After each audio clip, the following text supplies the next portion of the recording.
Hello everyone. हमने last video में discuss किया था कोलॉइडल सिस्टम। अब हम डिस्कस करने जा रहे हैं प्रॉपर्टीज़ ऑफ कोलॉइड। जो कोलॉइड्स होते हैं बेसिकली उनमें 5 टाइप की प्रॉपर्टी देखने को मिलती है: Tyndall effect, Brownian movement, colligative property, electrophoresis and electroosmosis. अब हम बात करेंगे टिंडल इफेक्ट की। टिंडल इफेक्ट क्यों होता है? क्योंकि जो कोलॉइडल पार्टिकल्स होते हैं वो लाइट को डिफ्लेक्ट करते हैं। इसके कारण क्या होता है? टिंडल इफेक्ट होता है। टिंडल इफेक्ट किस सबसे पहले टिंडल ने ऑब्जर्व किया था इस फेनोमेना को इन 1869 में। उन्होंने ऑब्जर्व किया अगर हम लाइट की बीम को पास कराएं सोल्यूशन से तो क्या होगा, जो लाइट का जो पाथ होगा वो ब्राइट हो जाएगा, इल्यूमिनेटेड हो जाएगा। क्यों होगा? क्योंकि वो स्कैटर कर रहे हैं ना लाइट को, पार्टिकल्स, इस वजह से होता है। तो ये फेनोमेना क्या कहलाता है? Tyndall effect. ये होता कब है? अगर जो लाइट है वो स्कैटर होगी, किसके द्वारा होगी? पार्टिकल्स के द्वारा होगी। कहाँ पे प्रेजेंट है? कोलॉइडल सॉल्यूशन में जो पार्टिकल्स प्रेजेंट है वो जो लाइट स्कैटर करेंगे उसकी वजह से क्या होगा? टिंडल इफेक्ट शो होगा। अब ये किस पे डिपेंड करता है? अब जो स्कैटरिंग लाइट की हो रही है वो किस पे डिपेंड करेगी? जो उसकी इंटेंसिटी है, कितनी इंटेंसिटी से लाइट रिफ्लेक्ट हो रही है, स्कैटर हो रही है, मतलब वो डिपेंड करेगा किसका डिफरेंस, जो रिफ्रैक्टिव इंडेक्स होगा किसका? डिस्पर्स फेज और डिस्पर्जन मीडियम, दोनों का जो डिफरेंस आएगा रिफ्रैक्टिव इंडेक्स का, वो हमारा क्या बताएगा हमें? लाइट की इंटेंसिटी कितनी है, कितनी इंटेंसिटी से लाइट स्कैटर हो रही है। तो उसके रिफ्रैक्टिव इंडेक्स से हम पता लगाएंगे। पहले हम disperse phase and dispersion medium दोनों का डिफरेंस निकालेंगे, और जो भी हमारे पास आएगा, जितना ज़्यादा निकलेगा डिफरेंस उतनी ज़्यादा लाइट की इंटेंसिटी होगी। यहाँ पर आप देख रहे हैं फिगर में एक ट्रू सोल्यूशन है और ठीक उसके बगल में एक कोलॉइडल सोल्यूशन रखा गया है। अगर हम लाइट की बीम को पास कराएं ट्रू सोल्यूशन से तो पहले वाले सॉल्यूशन में लाइट विजिबल नहीं होगी, लेकिन जब वो दूसरे सॉल्यूशन में पास हो रही है तो लाइट की बीम विजिबल हो रही है, क्योंकि वो कोलॉइडल सॉल्यूशन है। उसमें जो पार्टिकल्स है वो लाइट को क्या कर रहे हैं? स्कैटर कर रहे हैं। इसकी वजह से यहाँ पर टिंडल इफेक्ट शो हो रहा है। अब नेक्स्ट हम बात करेंगे ब्राउनियन मूवमेंट की। अब ब्राउनियन मूवमेंट होता किस वजह से है? क्योंकि जो कोलॉइडल पार्टिकल्स होते हैं उनका जिगजैग मूवमेंट होता है, इसके कारण ब्राउनियन मूवमेंट होता है। और ये नेचर पर डिपेंड नहीं करता कि कोलॉइडल पार्टिकल्स किससे मिलके बने हुए हैं, लेकिन जो कोलॉइडल सॉल्यूशन हमारे कौन से पार्टिकल से बना है ये इस पर डिपेंड नहीं करता है, बट वो उसके साइज़ पर डिपेंड करता है कि जितना ज़्यादा स्मॉल साइज़ होगा उतना ज़्यादा उसमें जिगजैग मूवमेंट होगा, जितना बड़ा होगा उतना वो रेस्ट की स्टेट में होगा, रेस्ट पे रहेगा। अगर विस्कोसिटी, अब सॉल्यूशन की जो विस्कोसिटी है वो उस पर भी डिपेंड करेगा।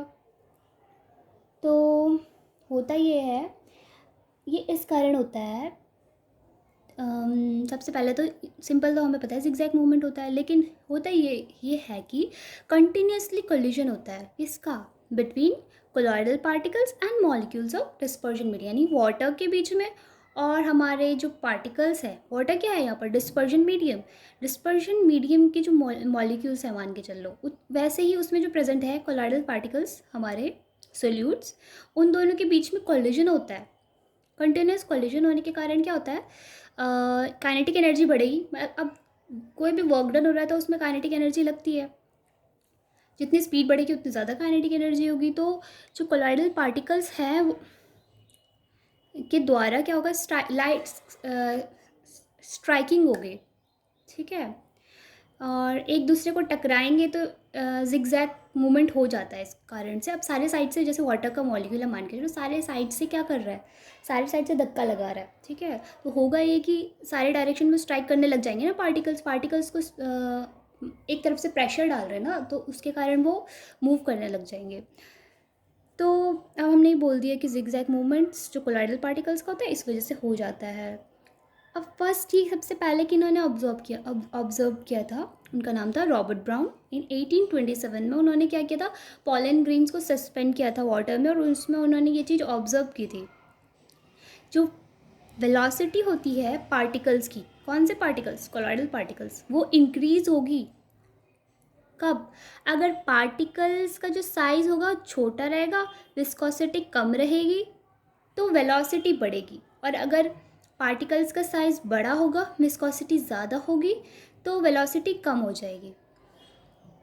Increasing the velocity of dispersion medium decreases then stop Brownian movement. तो होगा ये कि अगर विस्कोसिटी बढ़ा दें हम सॉल्यूशन की, मान के चल रहे थे, अगर हम उसका विस्कोसिटी बढ़ा दें, किसका, डिस्पर्शन मीडियम का, तो होगा ये कि ब्राउनियन मूवमेंट स्टॉप हो जाएगा। जैसे जितना गाढ़ा हो जाएगा उतना मूवमेंट नहीं हो पाएगा। जो भारी चीज़ होती है वो रेस्ट पे ज़्यादा रहती है ना, वैसे ही। तो जो ब्राउनियन मूवमेंट होगा पार्टिकल्स का, वो कहाँ से कहाँ पे मूव करता है, मूव करता है from higher concentration to region of lower concentration. तो हायर टू लोअर होगा। नेक्स्ट है हमारा कोलिगेटिव प्रॉपर्टी।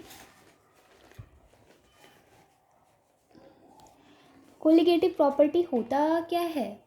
ये एक सॉल्यूशन की प्रॉपर्टी होती है जो डिपेंड करती है number of moles of solute particle present in the solution.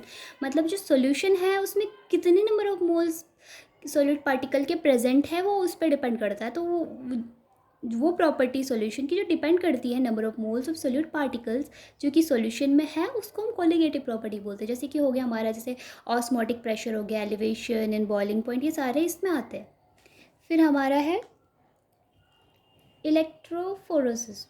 अब इलेक्ट्रोफोरोसिस, इसमें भी कोलॉइडल पार्टिकल्स का ही मूवमेंट हो रहा है, पर किसके अंडर हो रहा है? इलेक्ट्रिक फील्ड की इन्फ्लुएंस पे हो रहा है। इसमें किसका प्रभाव पड़ रहा है? इलेक्ट्रिक फील्ड का अगर हम प्रभाव डालें तो उसमें एक प्रोसेस हो जाती है, इलेक्ट्रोफोरोसिस बोलते हैं इसे। अगर हम एक इलेक्ट्रिक फील्ड अप्लाई करें किसके किसके क्रॉस, एक कोलाइडल सॉल्यूशन के अक्रॉस हम अप्लाई करें, क्या, किसको, इलेक्ट्रिक फील्ड को, तो होगा ये जो कोलाइडल पार्टिकल्स है वो माइग्रेट करेंगे टू द अपोजिट चार्ज। मतलब पॉजिटिव चार्ज वाला वो जो आयंस का मूवमेंट हो रहा है नेगेटिव की तरफ होगा, नेगेटिव वालों का पॉजिटिव की तरफ होगा, और वो बाद में न्यूट्रलाइज हो जाता है। ये फिनोमेना इलेक्ट्रोफोरेसिस कहलाता है। अब हम इसको एक डायग्राम में एक्सप्लेन करेंगे पूरा इसको। सबसे पहले आप देख रहे हैं ये यूट्यूब, एक यूट्यूब प्रेजेंट है, ठीक है, उसके अपोजिट एक और यूट्यूब आपको नज़र आ रही होगी। तो इसमें क्या है, यहाँ पे प्लेटिनियम इलेक्ट्रोड लगा हुआ है। मान के चलिए एक साइड में पॉजिटिव है, इसको हम एनोड बोलते हैं, नेगेटिव है, नेगेटिव इलेक्ट्रोड को हम कैथोड बोल रहे हैं। अब होगा ये, मान के चलो कि आपका जो सोल्यूशन है, कोलॉइडल सोल्यूशन जो आपने इसमें रखा है, वो नेगेटिव चार्ज है। तो होगा क्या, नेगेटिव वाला पॉजिटिव को अट्रैक्ट करेगा। तो ये सारे के सारे आयंस कहाँ मूव करने लग जाएंगे, कि सारे के सारे आयन जो ये हमारा पॉजिटिव इलेक्ट्रोड है उसकी तरफ मूव करेंगे। तो ये सारे के सारे मूव करेंगे, तो यहाँ पर जो वाटर का लेवल है वो कम हो जाएगा। आप देख रहे हैं जो ये नेक्स्ट यूट्यूब है, इसके यहाँ पर आप देख रहे हैं कि ये जो वाटर का लेवल है यहाँ से कम होगा, क्योंकि सारे के सारे आयंस का मूवमेंट किधर हो रहा है, पॉजिटिव इलेक्ट्रोड की तरफ हो रहा है, यानी कि हमारा एनोड इसकी तरफ सारे मूव कर रहे हैं। अगर मान के चलो यहाँ पर पॉजिटिव होता तो होता क्या, अगर यहाँ पर हमारा जो सोल्यूशन है कोलॉइडल सोल्यूशन, अगर यहाँ पर पॉजिटिव चार्ज होता तो ये सारे के सारे इधर मूव करते और यहाँ का वाटर लेवल कम होता। यहाँ पर मान के चल लीजिए पॉजिटिव आयंस है, तो पॉजिटिव वाले कहाँ, किसको अट्रैक्ट करेंगे, पॉजिटिव वाले नेगेटिव को अट्रैक्ट करेंगे। तो ये सारे के सारे कहाँ मूव करने लग जाएंगे, ये हमारा नेगेटिव इलेक्ट्रोड है हमारा कैथोड, उसकी तरफ सारे मूव करने लग जाएंगे, इधर उधर जाएंगे, और यहाँ का लेवल कम होगा। तो यहाँ पर वाटर लेवल कम होगा और यहाँ पर ये सारे के सारे मूव कर जाएंगे। यहाँ पर कम होगा तो यहाँ पर इंक्रीज़ हो जाएगा ना। अब हम नेक्स्ट करेंगे इलेक्ट्रोऑस्मोसिस। अब इलेक्ट्रोऑस्मोसिस बेसिकली होता क्या है, इलेक्ट्रोऑस्मोसिस भी एक तरह से ऑस्मोसिस ही होता है। आप सब ने वैसे तो पढ़ा होगा कि ऑस्मोसिस क्या होता है, मूवमेंट होता है आयन का। जैसे डिफ्यूजन में आयंस का मूवमेंट हो सकता है, ठीक है, वैसे ही ऑस्मोसिस में सिर्फ डिफ्यूजन में सोल्यूट का मूवमेंट होता है, डिफ्यूजन में सोल्यूट का होता है, वैसे ही जो हमारा ऑस्मोसिस है उसमें हमेशा सॉल्वेंट का ही मूवमेंट होता है। तो हायर टू लोअर जैसा भी होगा, लेकिन होगा इसमें सॉल्वेंट का ही मूवमेंट होगा, वो भी थ्रू सेमी परमिएबल मेम्ब्रेन। तो यहाँ पर जो इलेक्ट्रो ऑस्मोसिस है इसमें भी ऑस्मोसिस की ही प्रोसेस होती है। जब इलेक्ट्रोफोरेसिस हो रहा होता है, किसका, डिस्पर्स्ड पार्टिकल्स। अब यहाँ पर डिस्पर्स्ड पार्टिकल हमारे क्या है, पार्टिकल्स हमारे वही है कोलॉइडल पार्टिकल्स, ठीक है, किस में है, कोलॉइडल सिस्टम में है, वो प्रिवेंटेड हो जाएंगे। अब हमें पता है ऑस्मोसिस में सोल्यूट का नहीं हो रहा है, सॉल्वेंट का मूवमेंट हो रहा है, तो हमारे जो कोलाइडल पार्टिकल्स है उनका मूवमेंट तो हो ही नहीं पाएगा, वो क्या हो जाएगा, प्रिवेंटेड हो जाएगा। अब यहाँ पर सूटेबल मीन क्या है, हमारा सेमी परमेबल मेम्ब्रेन है। तो हम ऑब्जर्व करेंगे कि जो डिस्पर्जन मीडियम है वो अपने आप क्या करने लग जाएगा, मूव करेगा, इन इलेक्ट्रिक फील्ड में मूव करने लग जाएगा, क्योंकि movement through semi permeable membrane जो मूवमेंट होगा ओनली हमारे सॉल्वेंट का होगा जो कि वाटर मॉलिक्यूल है। अब इसमें क्या होता है, ये जो काम करता है इलेक्ट्रोऑस्मोसिस, ये इलेक्ट्रिक फील्ड है उसके इन्फ्लुएंस पे करता है, उसके प्रभाव पड़ेगा तो तभी होगा, अदरवाइज़ नहीं होगा। जो पोटेंशियल डिफरेंस अगर हम अप्लाई करें फिर तभी होने लग जाएगा। तो ये प्रोसेस जो होता है वो होता है इलेक्ट्रोऑस्मोसिस। अब हम इसे डायग्राम के थ्रू समझें। आप ये देख रहे हैं यहाँ पर हमारा एक 3 कंपार्टमेंट है, ए सी और बी, ठीक है। तो हम अगर पोटेंशियल डिफरेंस अप्लाई कर रहे हैं, पहले मान के चल लीजिए कि यहाँ पर है हमारा पॉजिटिव चार्ज, मतलब जो हमारा एक कोलॉइडल सॉल्यूशन है ये सारा का सारा पॉजिटिव चार्ज का है। तो होगा क्या, अब जो पॉजिटिव वाला है वो नेगेटिव की तरफ मूव करेगा, मतलब यहाँ से वाटर कहाँ मूव करेगा, ये वाला जो साइड है हमारा ये नेगेटिव है, नेगेटिव साइड से पॉजिटिव की तरफ मूव करेगा।